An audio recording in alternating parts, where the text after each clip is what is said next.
Hi. So there's a rainstorm coming, but we're going to do some planting anyways. So today what we're going to be planting is a hydrangea. So this is kind of a tricky plant to take care of in El Paso because it's desert and it likes shade. But this is a really good shaded location. So what I'm going to do is, this is the hydrangea. It's called Masja. It's supposedly a dwarfer variety, and it also the flowers are used in the cut flower trait. So what I'm going to do is I'm moving these leaves out of the way because I have something right here. If you look really close, those things coming up are going to be new sprouts, so I don't want to damage that at all. So I'm moving all these leaves out of the way. And I'm going to be planting this one right around here.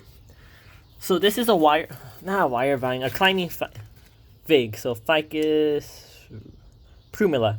And the plan for this one is for it to cover this wall.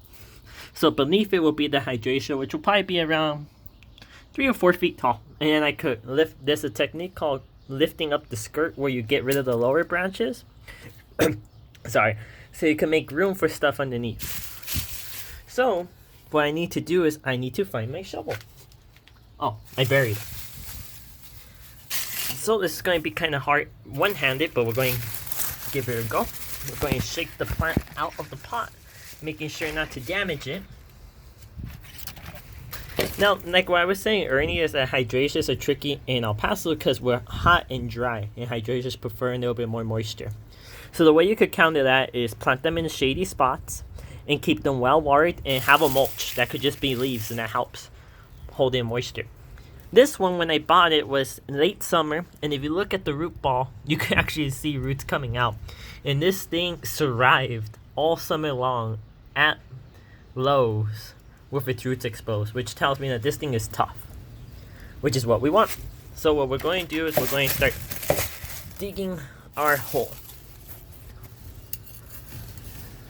Okay.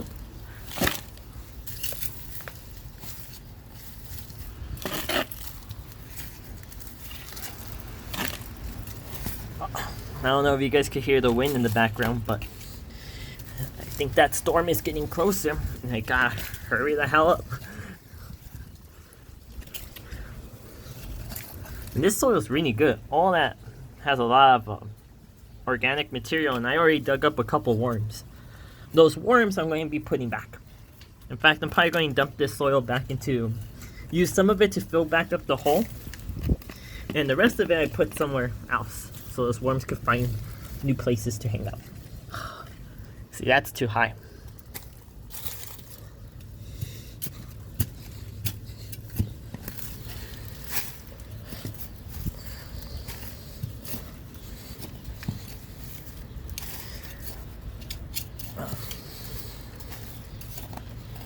So the hydrangea, there's 3 types of hydrangea that are mainly on the market. There's the mop head hydrangeas, which is like this one, in which it has a big kind of I don't know how it's like glob of flowers.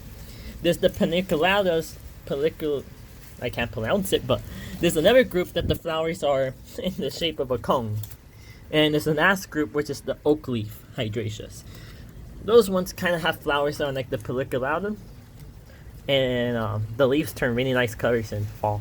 So I'm going to rebury it, just like that. And we buried it a little bit deeper so we could hide those roots that were exposed, and hopefully it roots along the stem.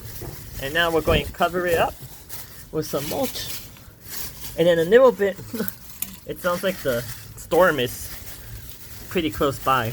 So hopefully it rains good enough, and if it doesn't, I come tomorrow and water it. And this soil we will be dumping over there. And it will sink in and do what it gotta do. And that's how you plant it.